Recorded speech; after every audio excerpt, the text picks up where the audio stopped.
pengen bisa ngasih makanan yang berkualitas gitu kan.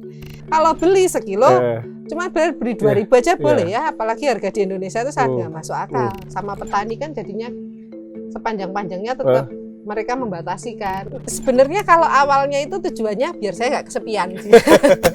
atau seminggu atau sebulan itu habis berapa? Tapi yang harus kita lihat adalah sisi nilai lainnya sih. Seperti nilai kita juga melestarikan lingkungan sekitar kita. Nanam cabai sendiri itu dapat privilege nggak makan pestisida. Saya suka nawari sih, siapa yang mau ambil aja, gitu. Jadi sering diambil. Perubahan iklim. Kalau karena saya kan kaitannya dengan kebun ya, itu pasti ya gagal panen. Gagal panen ya. Iya, karena kalau buat saya itu kebun juga tempat me time ya. Itu. Me time itu yang diangan-angan oleh banyak orang. Sobat Culture, ketemu lagi dengan saya.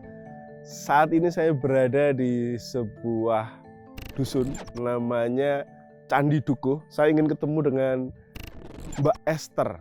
Nah, dia itu bisa dibilang ibu rumah tangga selain konten kreator.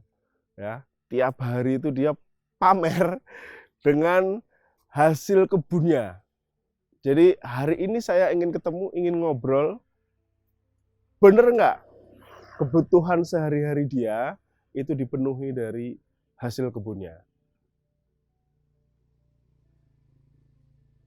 Selamat siang Mbak Esther. Ya Mas. Ini sedang metik apa nih? Metik pala.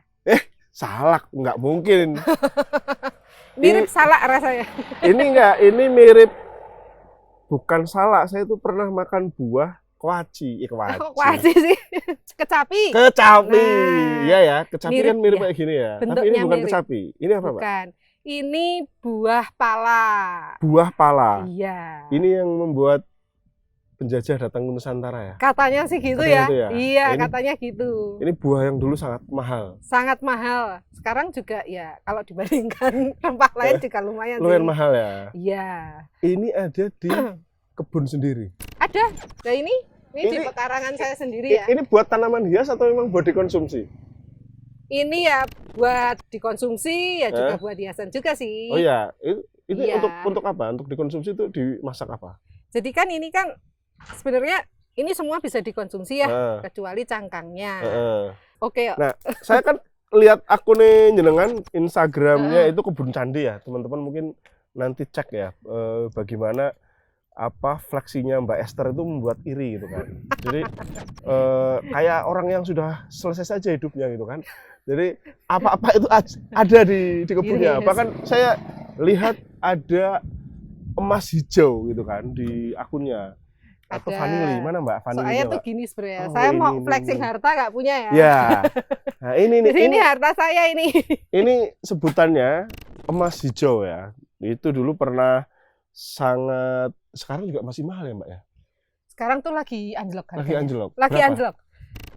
Setahu saya ya, informasi terakhir itu yang basah, barusan petik itu sekilo cuma 30-an. 30-an? Iya, di kampung saya sana ya, sama saya. Nah, yang kering itu kalau yang kualitasnya biasa sekitar 500-an, kalau yang kualitasnya super 1 jutaan, 1,5 lah gitu. Oke, 1 juta itu murah teman-teman. Artinya kalau pas lagi harganya tinggi bisa sampai 5 jutaan lebih ya. 5 jutaan lebih. Ya, ini vanili. Ini berarti buat pupuk juga atau? Iya, jadi ini sampah kebun, sampah dapur semua masuk ke kandang ayam. Diolah sama ayam sekaligus buat pakan untuk ayamnya ya. Jadi lebih hemat. Nanti palingan 2 bulan gitu kok udah hancur saya ambilin, terus saya fermentasi lagi di sana. Oh di sana itu? Iya, fermentasi dulu biasanya saya tambah-tambahin macam-macam gitu ya. Kayak tempat segalanya, terus baru dipakai. Oh iya. Oke. Ini berarti semua kebun ini yang mengelola atau yang merawat jenengan sendiri? Ya, sebagian besar saya kelola sendiri ya untuk harian. Paling minta tolong orang itu kalau buat bersihin rumput dan nyangkul-nyangkul. Dulu sih saya bersihin sendiri semua Mas. Tapi setelah itu ya kalau saya bersih-bersih 3 hari masuk angin seminggu. Oke deh, Mbak Esther, Udahlah. kita ngobrol lebih dalam lagi soal Ya. bagaimana kebun ini bisa memenuhi kebutuhan dasar sehari-hari ya untuk rumah. Kita ngobrol sambil duduk nyaman, biar Boleh, nyaman. boleh. Oke.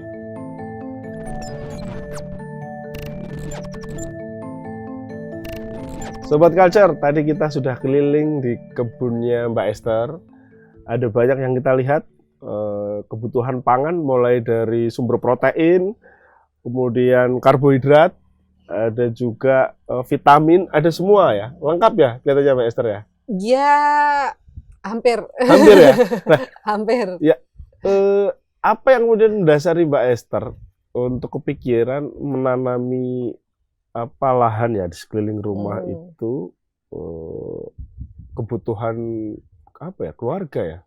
Iya, emang awalnya dulu tuh lebih ke pengen bisa ngasih makanan yang berkualitas gitu kan, yang alami kayak gitu. Nah, karena kalau yang alami itu kan biasanya diasosiasikan dengan organik lah ya gitu.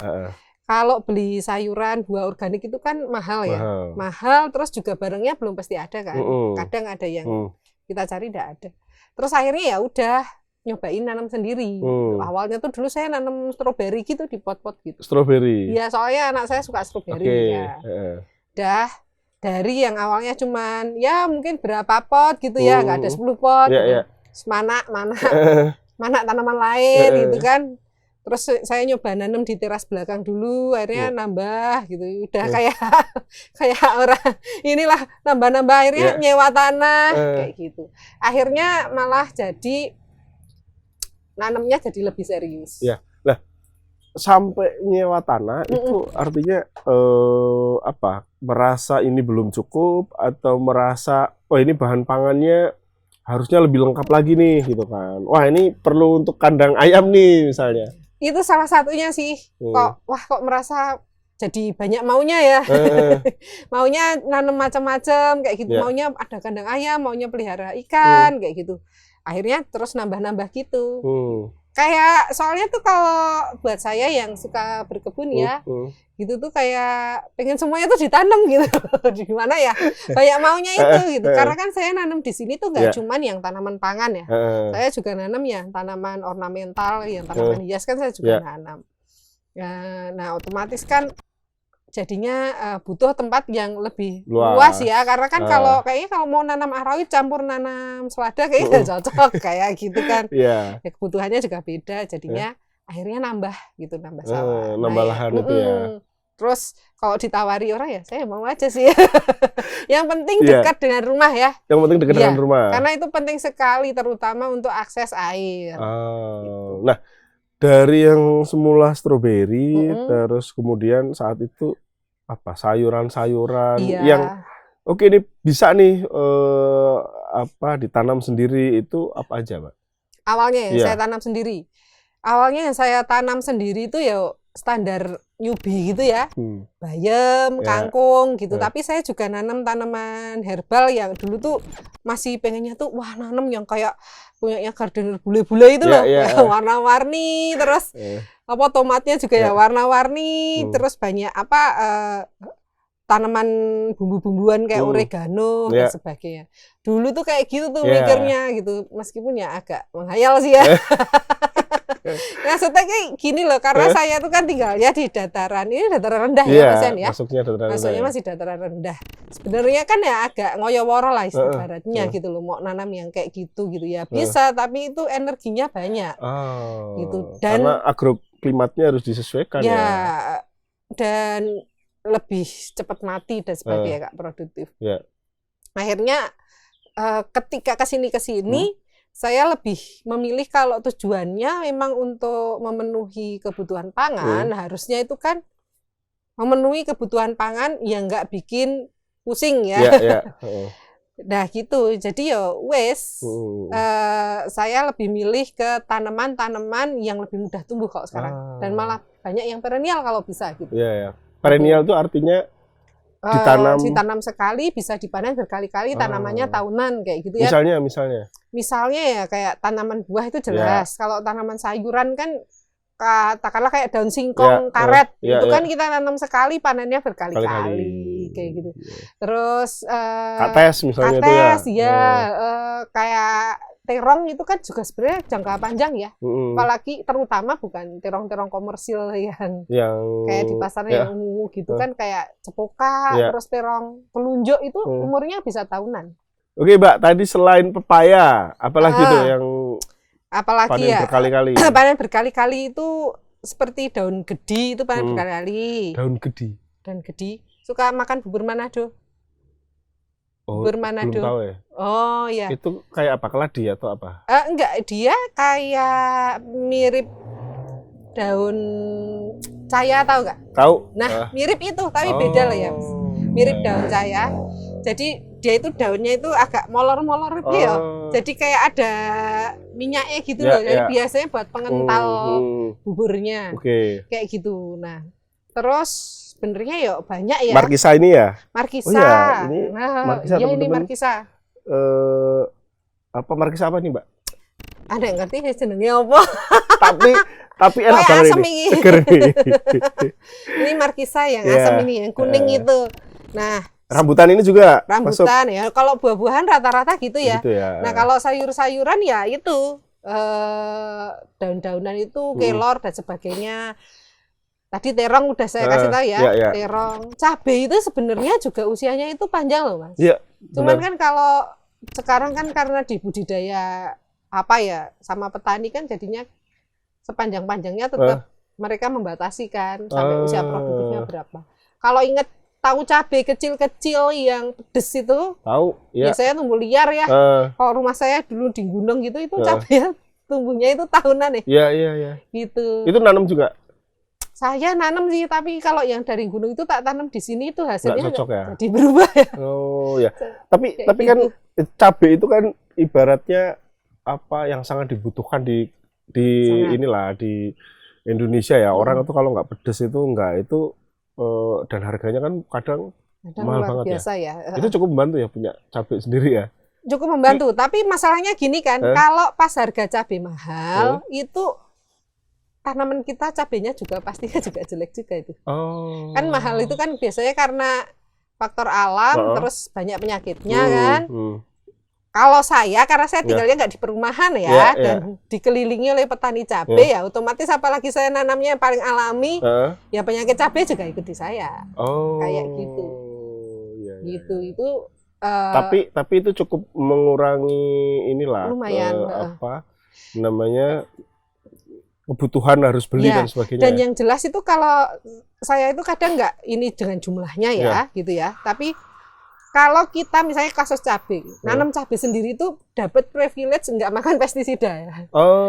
Karena organik. Iya, itu kalau petani cabai itu kan emang tuntutan pasar gitu biar nggak rugi kan emang semprotan pestisidanya banyak banget. Ini berarti semua organik. Nah, kalau semua organik kan pestisidanya harus alami, pupuknya harus alami. Jangan sendiri juga? Bikin sendiri ada, yang beli juga ada, campur sih gitu. Tapi ya saya usahakan pokoknya yang organik karena enaknya itu ya nanam buat dimakan sendiri itu nggak peduli bentuk, nggak peduli berat. Ya wes wong tak mam dhewe kok kayak gitu. Arek nuntut sapa. Nah itu kan tadi sampai sewa lahan tuh. Terus artinya panenannya kan kalau pas panen semua kan banyak, itu dijual juga. Kalau pas ada sisanya dan saya mau ya tak jual. Tapi kalau saya pas nggak mau ya enggak.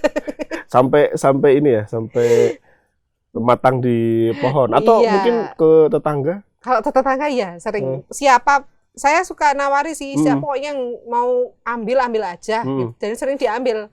Dan tadi selain tanaman perennial itu nanam yang mudah itu ya tanaman-tanaman yang sudah dalam tanda kutip dianggap melokal di sekitar kita sih. Itu kan mudah banget ya. Kayak saya kan nanam lembayung banyak banget lah. Itu kan juga barat tinggal di semai terus tinggal pergi aja tumbuh. Udah tumbuh ya, tinggal itu juga banyak yang manen tetangga-tetangga saya gitu kalau pada lewat itu njaluk bayungnya ora bester. Jiko wae ya. Iya, karena kan kalau kadang-kala itu orang-orang sekarang taunya kan sayur itu cuma kangkung sama bayam ya. Ya, Padahal kan sebenarnya banyak ya. betul. Nah, tadi ya salah satu keuntungannya juga kalau nanam sendiri bisa makan sayuran yang nggak ada di pasaran. Ya kan? Ya. Kayak terong telunjuk Ya. di beberapa daerah di Indonesia itu emang udah kayak jadi terong yang khas ya, gitu. Kalau di Jawa khususnya Jogja itu kayaknya ada di pasar hampir nggak ada yang jual gitu. Ya. Kalau nanam sendiri kita bisa nih, gitu. Dan saya sukanya terong telunjuk ini punya saya dah tumbuhnya 2 tahunan mungkin ada. 2 tahunan. 2 tahun. Emang buahnya tidak sebanyak yang terong ungu gede-gede gitu, enggak. Cuma kan kalau kita mau bilang untuk memenuhi sustainable ya, gitu, ada terus gitu tuh bisa. Nah, dan minim perawatan. Dan minim perawatan ya.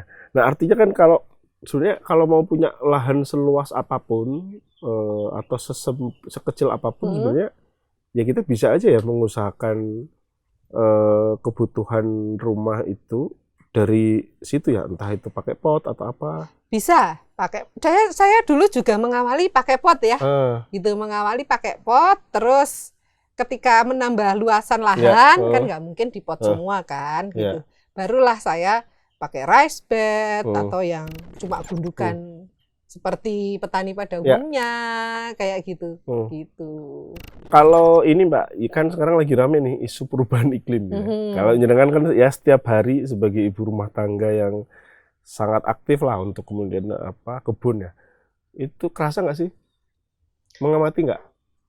Ya kerasa sih, kerasa banget. Gitu. Apa misalnya? Misalnya kayak nanam beberapa sayuran susah gitu tuh terasa. Kalau karena saya kan kaitannya dengan kebun ya, itu pasti ya gagal panen. Gagal panen ya.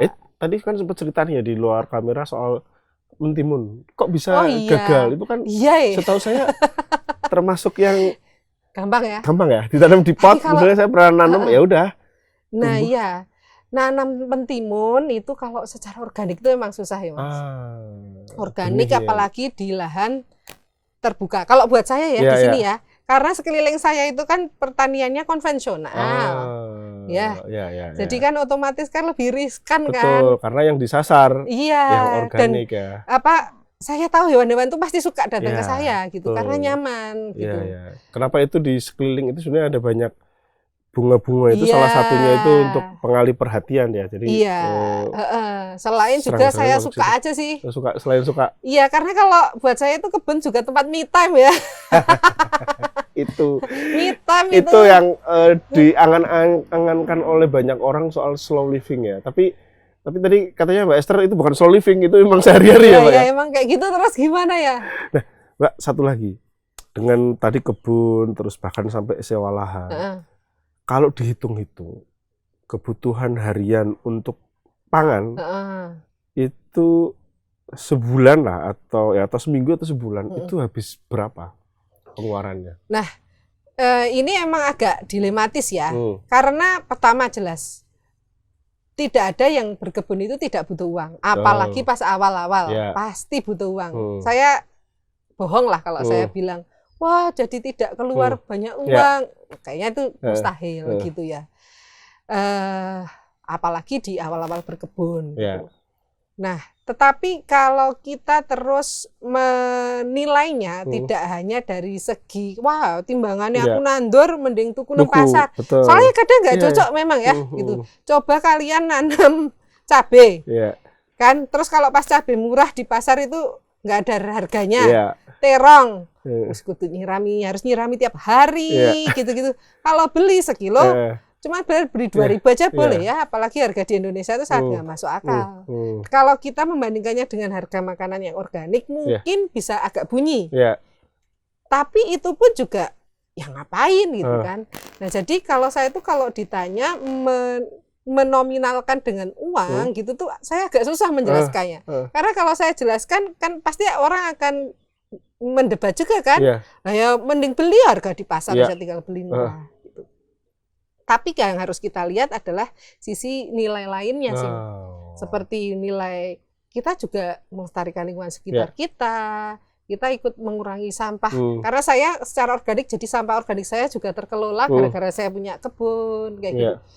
Mau belanja kamu nggak perlu repot-repot pergi, tinggal petik kayak gitu. Terus bagi orang-orang yang mungkin nggak suka gerak gitu ya, dengan berkebun itu juga bergerak gitu. Udah kayak orang olahraga kayak gitu.